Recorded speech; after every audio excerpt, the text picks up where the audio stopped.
So good morning, everybody. Thank you for being here today. I'm Tracy, the director of the Cayuga County Chamber of Commerce, and we are very happy to have you here to hear about the state of the schools in Cayuga County. I'd first like to thank our sponsors for these state of events. They are sponsored by our Diamond member Tompkins Trust Company and 2+4 Management, as well as thank our Diamond member Lions National Bank. For the State of the Schools today, we've got 4 great panelists. We've got Brian Hartwell from BOCES, the Cayuga-Onondaga BOCES, Jeff Pirazzolo for the Auburn Enlarged City School District, Jonathan Gibraltar from Wells College, and Brian Durant from CCC. So we're very much Cayuga Community College. So we're very much excited to hear from all of you today. And I will pass it on to our K through 12 presenters. So take it away, guys. So thanks for being here. Jeff and I actually were honored to sit in this very room and do the State of the Schools, but what was back in October and November? Yeah. So I'll start briefly because I probably have the least change here at the BOCES. We submitted our reopening plan to SED and posted it on our website in late July. For the 2021 school year, and our reopening plan effectively became our stay opening plan. So we were very fortunate to be able to welcome all of our students back in person. I think that the primary reason we were able to do that is our space. We have a 200,000 square foot facility that allows us to adhere to all of the social distancing and state guidelines, and 9 districts that are fantastic to work with in terms of transportation and meals and those types of things. So the communication is high between the 10 of us, and we've been very fortunate to accomplish that. Off campus are students that are going to BOCES programming that's housed in districts. We follow the host district schedule. So depending on who the host district is, there's a variety of models out there, from in-person to hybrid to remote, and we've gone back and forth throughout the school year, as you all know. So we've been very fortunate to have high communication, a health department that's been very willing to work with us and be part of the conversation and partner with us along the way. So real happy about that. All right, Dr. Hartwell. You can't say the same, unfortunately, right? I know things are changing by the minute in Auburn. It's and it is, and very lucky. We're very, very lucky. And Tracy, thank you again for having all of us to talk about the state of our schools. And before I go on, I have to thank we've got a supportive Board of Education that allows us to continue to move forward. Great administrative staff, teachers, teacher aides, all around, secretaries. Everybody has worked so hard together through these trying times. And again, I can't thank them enough for all their hard work that they've done to come together. But this conversation couldn't have happened at a better time, because I notified the community and our staff yesterday that our anticipated day of returning to full in-person schooling will be April 19th. And that's going to be dependent on our COVID cases remaining low during the 2-week period following spring break. So again, our anticipated return date is April 19th. So what does that mean? So we are looking at moving our classroom desks from 6 feet to 3 feet, so that we can fit double the number of students into our classrooms. Again, our students will continue to wear face masks at all times. We've been doing this since September, so this is nothing new for our children. And we've worked with transportation to figure out a safe way to be able to transport, moving from 22 students to 44 students, so we can get all of our children to school. So for our hybrid students that are going to school right now 2 days a week, at the elementary school, they'll be going to school 5 days a week. And our hybrid students at the high school and junior high school will go to school 4 days a week. We're also going to be reaching out to all of our students that are completely remote. our principals are going to call them and offer to them to return back to in-person learning. If they would like to return back to in-person learning, we're going to open up our doors and we will gladly invite them back in. If they do want to remain remote for the rest of the year, they can choose to do that as well. Our students at the elementary level, the reason why we can go 5 days a week at the elementary level is because we also have a remote academy that we are offering to all of our families. And if a student is in the remote academy, they have a dedicated teacher that teaches them every day remotely. So that is going to allow for our elementary students to be able to come back 5 days a week to receive instruction that way, because our remote teachers at the elementary level will be meeting the needs of those children. At the secondary level, we're going to be opened up Monday, Tuesday, Wednesday, Thursday for all students that will want to be in person. Again, the reason we have to do that is because our remote students, the program looks a little bit different at the secondary level than it does at the elementary. So the secondary remote program is more self-directed. So they follow their schedule. So they still have the same teachers that they've had all year long. So our teachers at the secondary level are still going to need those Fridays to upload lessons and activities and videos so that our kids have that for the following week. But we are very, very excited. We have a lot of details that we have to continue to figure out. We're working on plans for dining because, again, we have to stay 6 feet away when we're eating. So we're maybe going to split our cafeterias up into quadrants so that we're still not having our pods mixed with one another. So we can leave half of our students maybe in the class. The other half will go into one of the quadrants in the cafeteria so that we can keep the 6 foot distance. At the junior high and senior high at Auburn High School, we have a lot more areas that we can spread the students out to. And hopefully the weather's going to start getting nicer and we can put picnic tables outside and have kids eating outside. If we've got to go outside to teach, I'm going to welcome teachers to do that as well. So I'm really happy being able to collaborate with the Cayuga County Health Department. They've really done a great job trying to get our children back into school. Yes, I've been calling and hounding them quite a bit. But, we just need to get our children back into school and in-person learning, both for academic reasons and social emotional reasons. So, we're excited. We're finding creative ways to try to move forward. We've already had a banquet for our seniors who have a 95 or greater average. And we also did a small ceremony for our National Honor Society members at the high school this week. We're still figuring out ways to be able to offer our junior and senior prom for our children because they've missed so much. And yes, it may have to be broken up into 2 or 3 different evenings. We probably can't have, we know we can't have 350 kids at a senior or junior prom. So we're going to have to do multiple evenings of it. Sports are starting back up. We're really moving towards the right direction. I think even though April 19th seems, it's a pretty late to bring all of our kids back. I would have loved to have had them back April 5th, but I certainly understand the 2 weeks after spring break. We did the same thing back in January. When we came back, we gave that 2 weeks past New Year's Day to make sure we got through that infectious period following the holiday break. So absolutely makes sense what the health department is doing.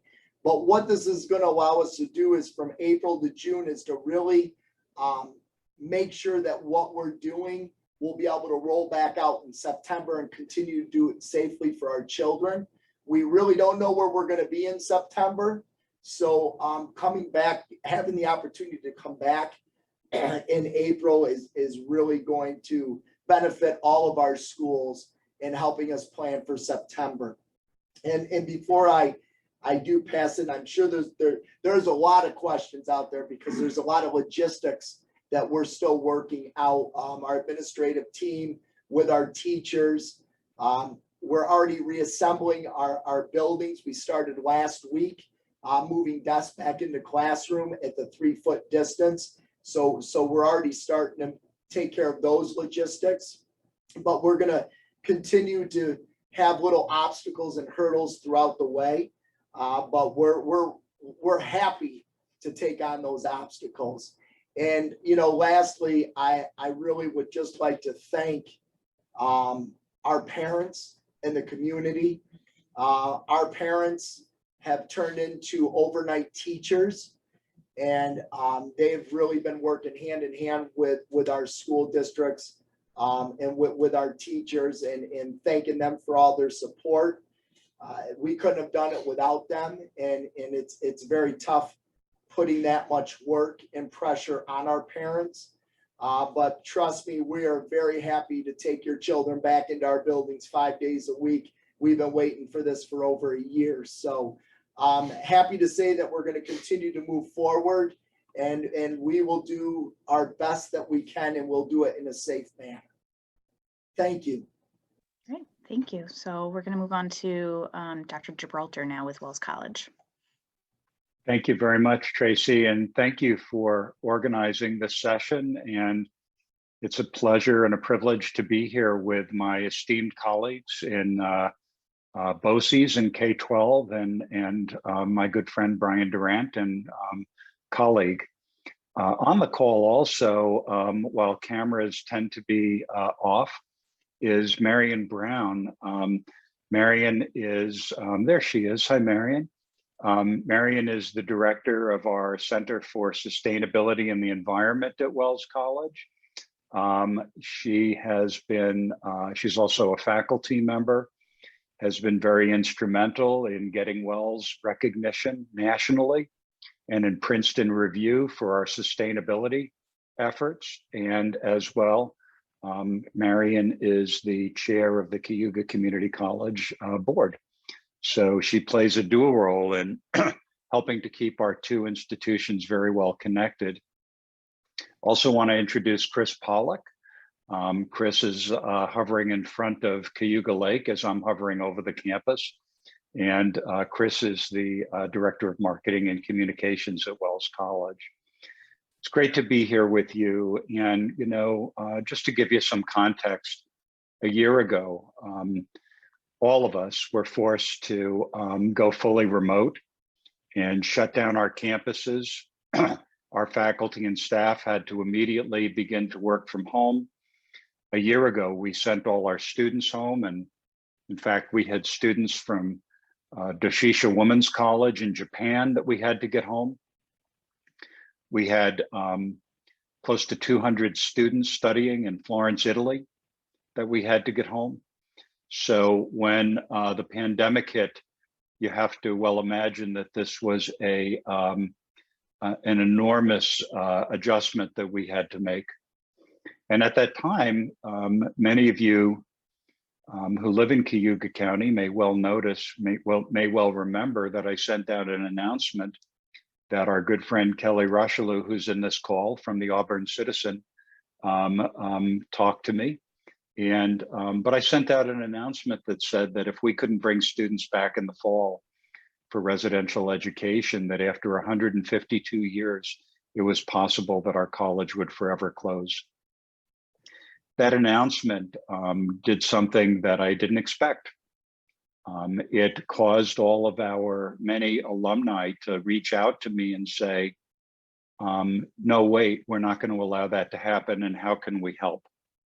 And so in 8 weeks, we raised $3.7 million from over 1,600 alumni.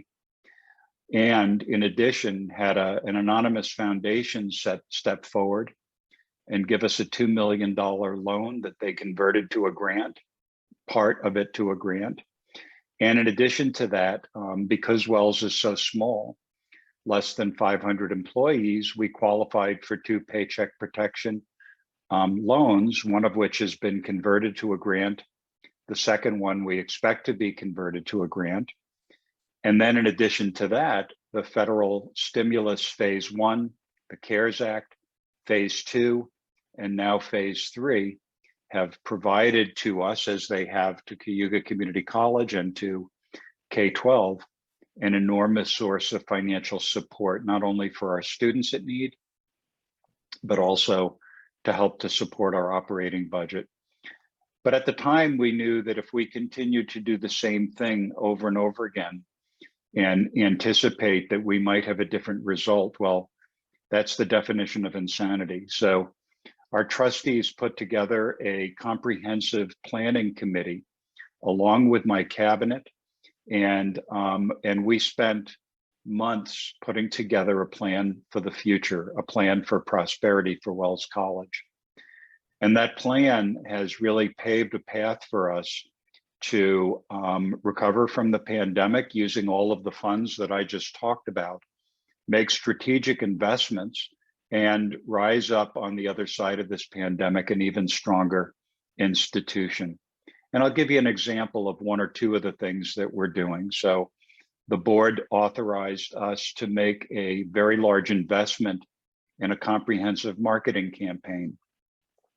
That campaign has put us on television, on billboards, and in social media advertising, so that we've actually increased the number of inquiries for interested students to Wells by over 100% from last year to this year. Our applications are up, our paid deposits for next year are up slightly, and we know this next 4 to 6 weeks are going to be crucial in terms of young people making decisions. However, we also know that a lot of large private universities have temporarily suspended the need for the SAT, and they've been doing a lot to recruit students. So we know that in the next couple of weeks as well, a lot of people who have made application to large public and private universities will not gain acceptance and are going to be available to other colleges. And so we expect that we're going to be recruiting students to Wells well into the summer until we actually get to August and September, when we're recruiting a new class. We also are developing a hospitality management program, and President Durant and I have talked about that because they have now a focus on culinary arts, which could be a wonderful feeder into our 4-year hospitality management program in partnership with the Inns of Aurora that will truly make it one of the premier programs in the country.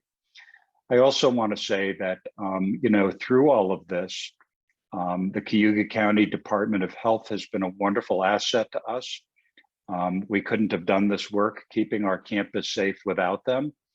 And as such, we've been doing, in the fall, we were doing PCR testing, and we made it safely through almost the entire semester without one positive diagnosis of COVID. And then when we finally had a couple of positive cases, which we expected, we were able to quickly get those students into isolation, contact trace, get other students into quarantine. We finished the semester on campus by Thanksgiving, and students were going to go home at that time and finish the semester from home anyway. This spring, so far, we started the semester where we're using rapid testing right now, where we can get results in 15 minutes. We're testing everybody, faculty, staff, and students every Monday and Tuesday. If you haven't been tested, you can't come to campus, and or you can't come to class. And we had a couple of students test positive early in the semester. They went into isolation, they're back out. We've had one student test positive last week. They're in isolation and will soon come back out. We expect to complete this semester successfully. We've even built in a couple of mental health days. Yesterday was the first one where we canceled classes completely. and just gave students a day to kind of rest and be outdoors on a beautiful sunny day in Aurora. And next Thursday as well, or next Wednesday, we're gonna have another day of mental health day, since we canceled our spring break this year, trying to prevent students from doing what some colleges and university students are doing during their spring break and going down to Florida and getting crazy.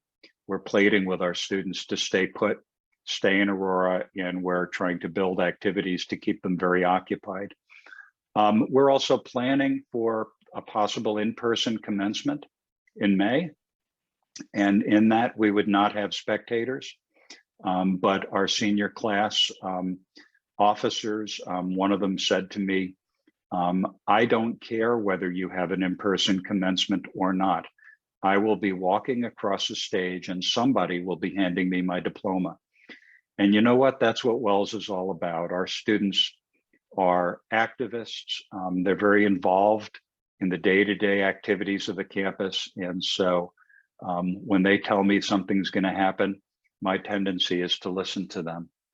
I want to conclude by just saying that we are your four-year college in Cayuga County. And we have a great scholarship incentive program in place with Cayuga Community College, and transfer and financial opportunities that many of you might not consider. So if you have children, nieces, nephews, grandchildren, friends who have young people who may be seeking a path to college, we hope that you'll give us a shot. Because while many people will look at a small private liberal arts college and say, I can't afford it, at the very least, you should give us an opportunity to discuss it with you so that we can see what you can afford, and we can help you with scholarships and academic support that perhaps you might not even expect. So thank you all for listening. And I think at the end, we'll be happy to take your questions. And I'm going to turn this over to my colleague and friend, Brian Durant. Thank you, Jonathan. Good morning, everyone. Good to be with you. Certainly good to see so many faces. It's been too long since we've been able to be in rooms with each other and talk and catch up. So I appreciate the opportunity that the Chamber has provided us. And certainly, I'll just take a moment on the call today. We also are fortunate to have three of our college trustees, I believe, as already mentioned, our chair, Marion Brown, Tricia Kerr, and I believe Tony Franciscelli is also here with us, three members of our trustees. I apologize if I've missed anyone as I'm looking at the checkerboard here on our screen. So, certainly, for any of us sitting here today in leadership roles in education, whether it be K-12 or in higher education, if you would have told us as educators that at some point we would be leading organizations through global pandemic, we all would have probably signed up for something quite different. But the last year plus has certainly been a challenging time, not just for us and our roles and for our students and our community. Certainly it is a worldwide, pandemic that we all have had to take our part to manage, lead, support, and listen to, each other and try to do the best by each other and for each other. And, from a community standpoint here in Cayuga County and our other supporting areas that our college is invested in, what a real testimony to how communities can come together in government and leadership and healthcare and education to really show the strength and the talent that exists and our commitment to each other. And it has been certainly not only refreshing, it's also been needed, but also inspiring in many ways as well. And I think that we should continue to build upon the momentum of coming together and working together and be aspirational for our community. That being said, certainly, just like everyone else, Cayuga, in March of last year, we went to a fully remote instructional design and support design for our students and for our staff and our faculty.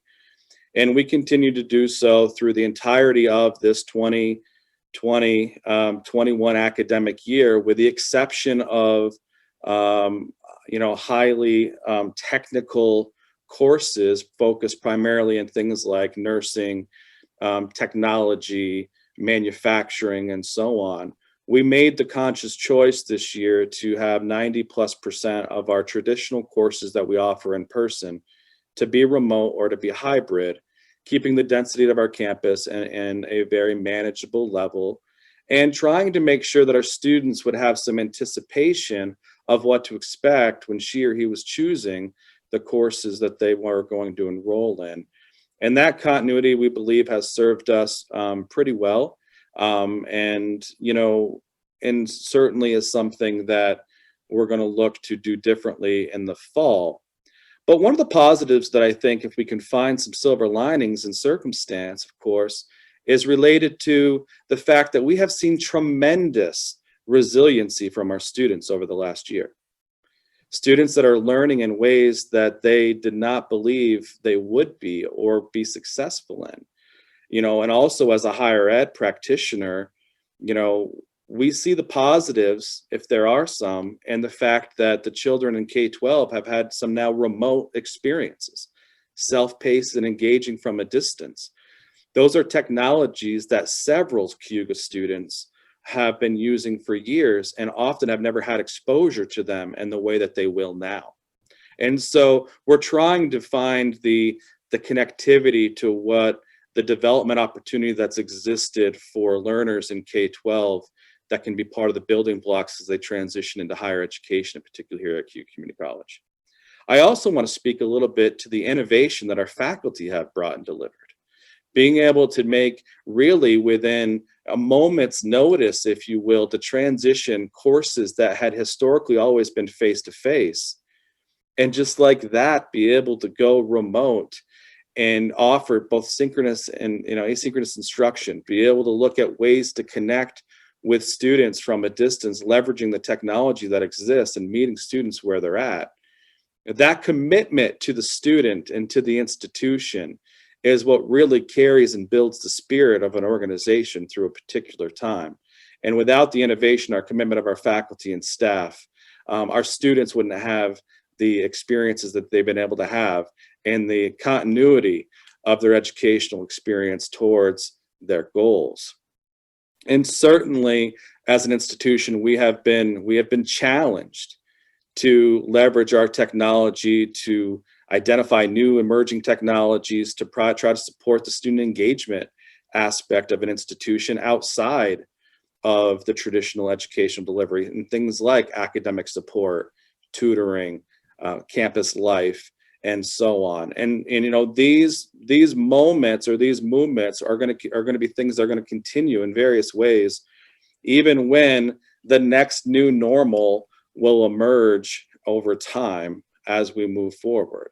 And so, certainly at Cayuga Community College, when we talk about the state of the college, when we talk about where we're at, we look briefly at our recent history. And our recent history here, we have worked diligently with our trustees that although the demographics of our community continue to shrink and are challenging for each of us in our various ways, and our enrollment has been down in recent years, our financial position has strengthened over the last 6 years, and we continue to have reserves that are appropriate and adequate that have prepared us to weather storms that we may or may not even anticipate.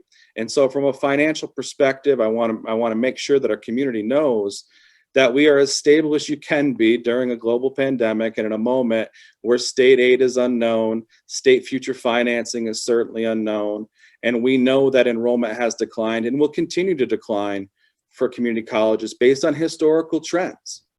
And it's not as though that we're not going to continue to leverage ways to market and leverage ways to engage various potential students to engage with us.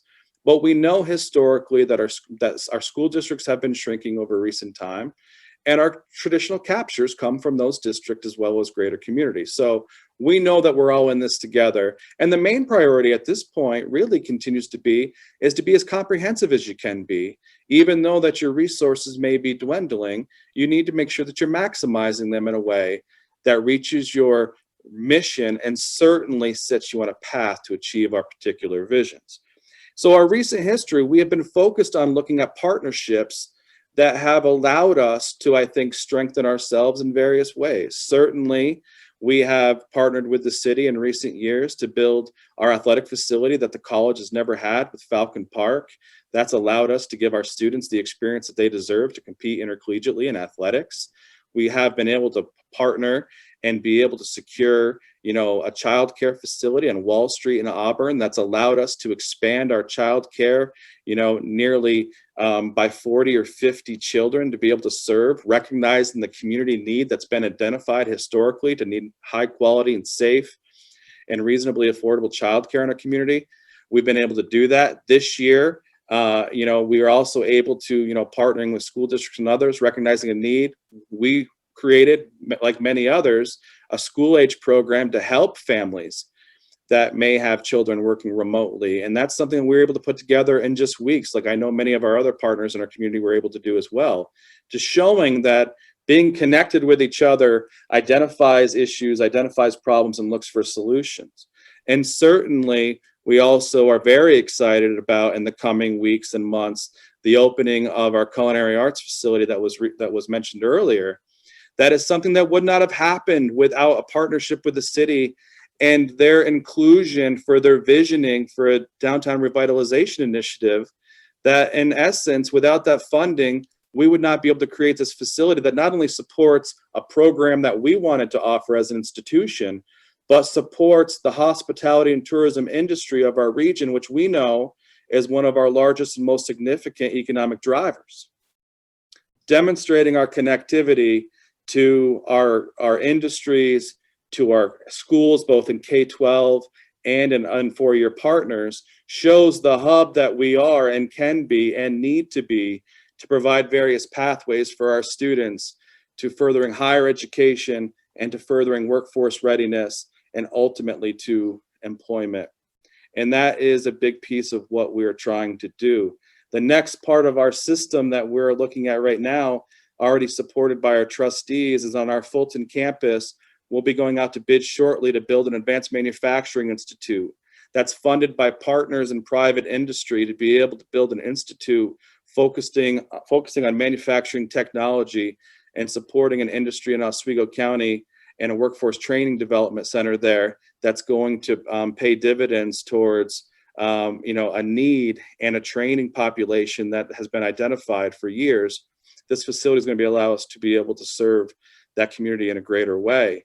One of our next visions here in Cayuga County, of course, is to build a workforce development center on Grant Avenue. We have, through a generous gift of the Cornell Cooperative Extension Board of Cayuga County, we have been able to secure the facility of that particular building. And our vision with trustees and with our county is to build a one-stop workforce development center that's going to be all things from unemployment to training to enrichment to having employers have readiness opportunities on our particular facility to provide the training necessary that they want to design for their workforce.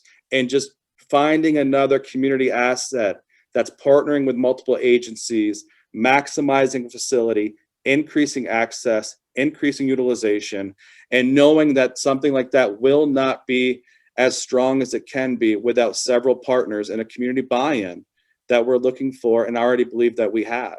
And that's these types of strategies just shows that our commitment as an institution is not to stand alone and to worry about just ourselves, but we go as each other goes.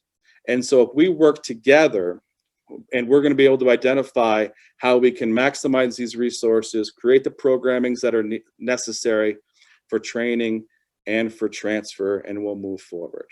So as we look ahead as a college, we certainly, we recognize the challenges that exist that a global pandemic has brought us, that the demographics bring us. We know that enrollment will continues to trend potentially downward. What we're focused on right now is building comprehensive programs with partnerships in K-12 to enhance what exists from a curricular design perspective and helping people achieve, additional college credits and a pathway towards college or career, and certainly looking to strengthen our pathway to four-year schools, Over 60% of our graduates transfer to four-year institutions. We have a number of articulation agreements that make that with ease, and we certainly want to be able to demonstrate to families and students in our service area that what they're doing while they're in high school or what they're doing when they enroll here, how it builds upon itself for transfer, workforce readiness, and certainly to position them well for their future careers and goals. So we're laser focused on that. We certainly aren't in it alone, and we're just we're trying to do our part. That although we have to be focused on managing the pandemic day in and day out, we also know that it's helpful for each of us to find the morsels that we can to be able to look ahead and to recognize that we got to continue to move forward as and when we can. In closing, I just want to thank the Health Department of Cayuga County and others for the work that they've done with us. We also do mandatory testing weekly for all of our students and employees that come into any of our buildings. We do surveillance every week that comes into it. That'll continue for the foreseeable future. We're going to keep our buildings as safe as we can, and we want to be able to be as healthy as possible. But in the fall, we're going to be looking to expand what we're offering face-to-face, have more of a population on campus. As long as it allows us to do so, we will, and we'll be committed to doing everything we can do to be in constant compliance with the state of New York. So thank you again for your time and for indulging me. Well, thank you so much to all of the panelists for your insights and your updates. We did get a couple of questions come in early in the session during the K through 12, although this first one I think higher ed might also be able to respond to a little bit as well. So this question is about measuring student success. So how are we measuring student success during COVID? Can we touch on what's happening around testing and grading right now at the Auburn School District and throughout the county and state? So let me start with the state level assessments. That news just kind of broke about a week or two ago. The Board of Regents met at its March meeting and announced that they were canceling the Regents examinations that they had control to cancel.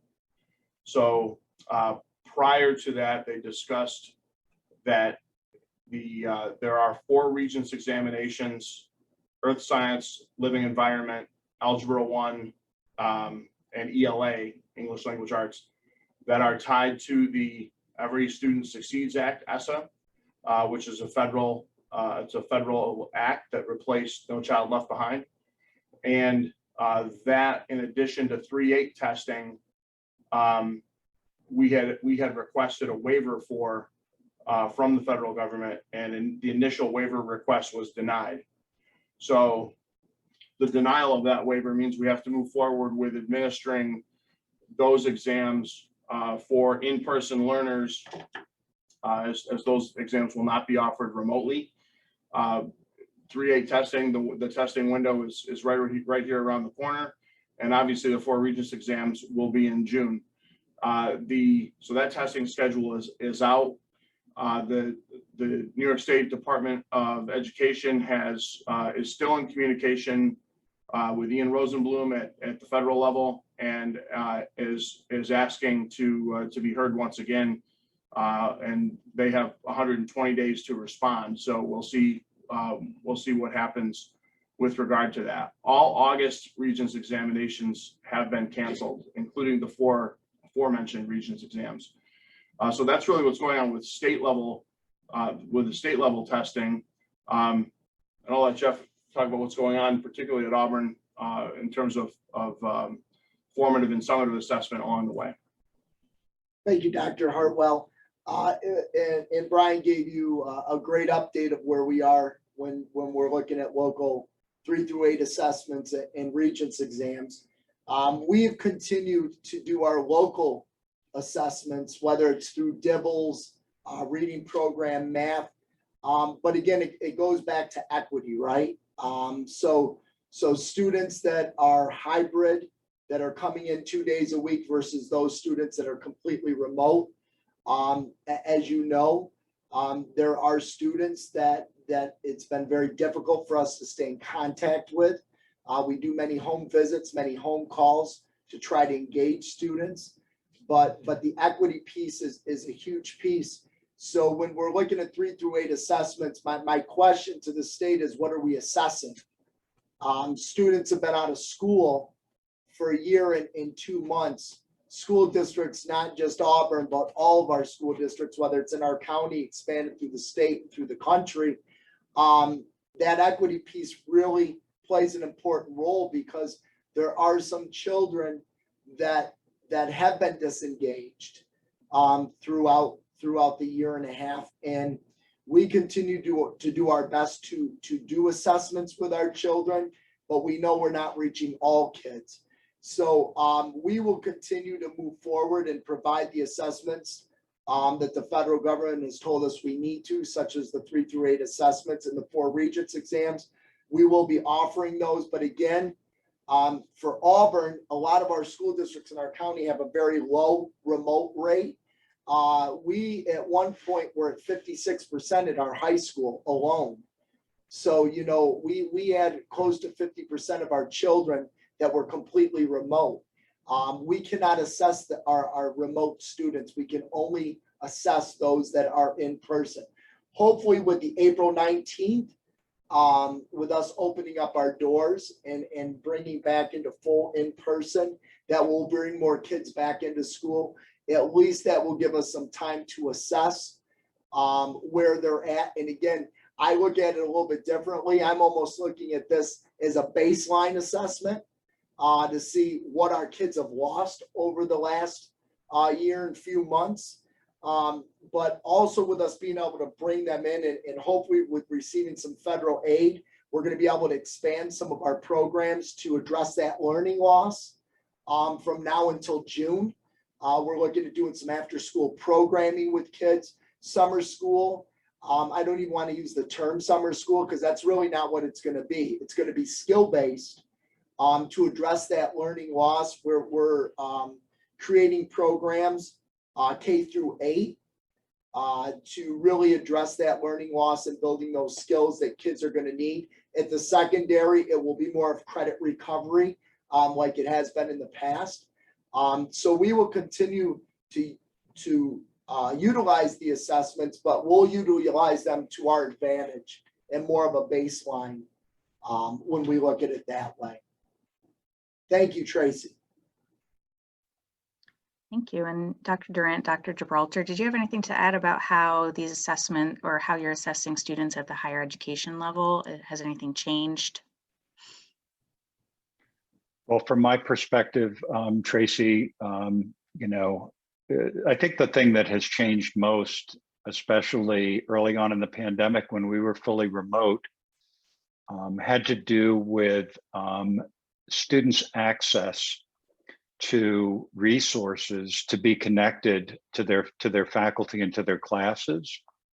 And so many of our students were sharing bandwidth and computers with their families back home. And some of them, you know, some students, some young people have family situations that makes them not willing to turn on their cameras. So it was often hard for the faculty to know whether the students were really engaged in the class or not.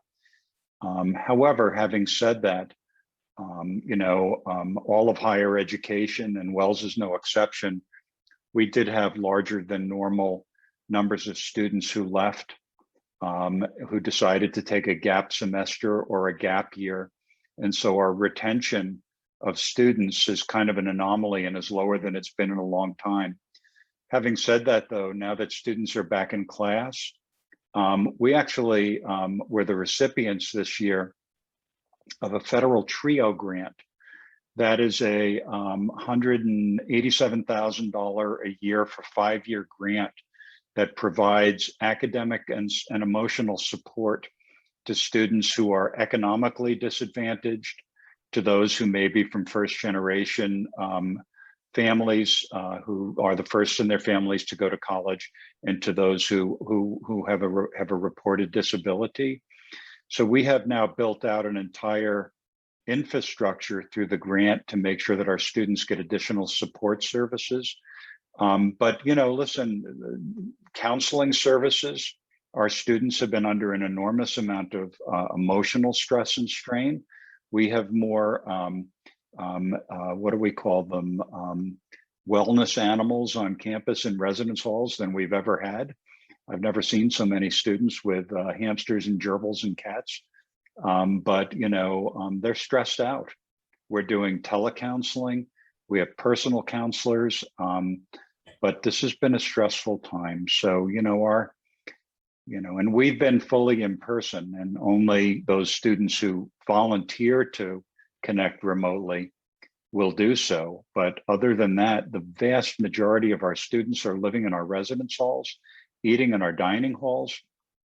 Our Division III athletic conference is now back to competition. So men's baseball, women's softball, men's and women's lacrosse, we're now competing with other schools. We have intercollegiate athletics, no spectators, everything is being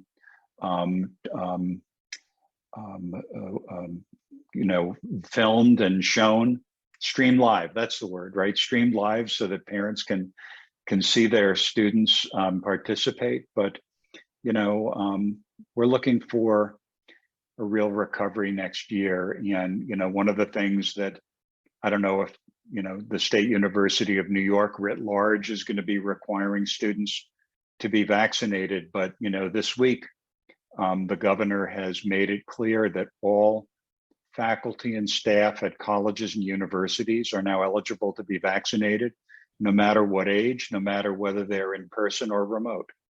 And so what I'm trying to decide, and the wisdom of living through this pandemic tells me, is that I may require students to be vaccinated to come to campus next year. Yeah, I'll just add from a from a traditional sense, for those that maybe do not are as familiar with it, is that our assessment really will compare course completion to this year, this semester, to previous semesters. Now we have multiple semesters of basically fully remote learning. We can compare course success rates, average grades, if you will, and see if the students' comfort online remote learning, if there's been any differences over the past 2 semesters. The persistence that when it comes to our students enrolling, yes, we're going to see that certainly to be down compared to previous years based on student choice to not continue their pursuit of higher education at this time. But when we look at it from an institutional assessment perspective, we will look at all of our assessment modules as though everything is the same, and we will use these years to benchmark against them, and use the data in a meaningful way, and then continue to move forward. But for us, we'll look at our comparison fall, spring, persistence, retention rates, and we'll look at our course completions and our other institutional learning outcomes assessment modules and determine what information we can glean from it. Because I do believe one of the things that's going to happen in the future is, although we're saying we're going to go back to on-campus presence, this, that, and the other, there will be learners who will now want to prefer to be online and in hybrid formats. And that will reset some of the success rates and persistence rates, because the pattern of enrollment will be different compared to how it used to be. That's really interesting. Thank you. And we just have one more question, and then we'll wrap it up. This is specifically for the Auburn School District. So Mr. Pierazzolo, listen up. In regards to remote students at the elementary level, it was stated in the email that they may not continue with their current teacher. This familiarity is essential, and losing their current teacher may create issues for the remote learners this late in the year. In regards to returning to school this late in the year for remote learners, is there any plan to support, it moved and I got confused.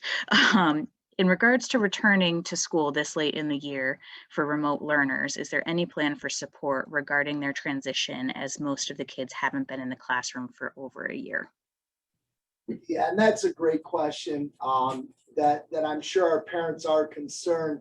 But what we did when we created the remote academy, Tracy, is we actually took 21 existing teachers and dedicated them to the remote academy, because that was the number of students that chose to go remote in the beginning of the year.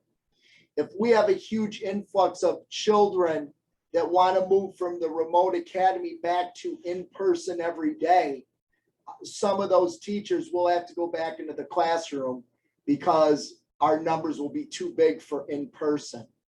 So, you know, the next couple of weeks when our principals are reaching out to parents to find out whether they want to stay in the remote academy or come back to an in-person model, we have to look at those numbers, because I can't have classrooms in Auburn in our elementary rooms with 35 kids and remote teachers with 5 kids.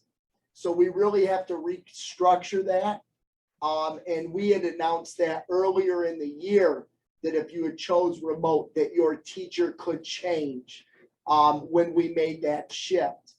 It's the last thing that we want to do, and we're going to try to stay away from having to do that. But that could happen.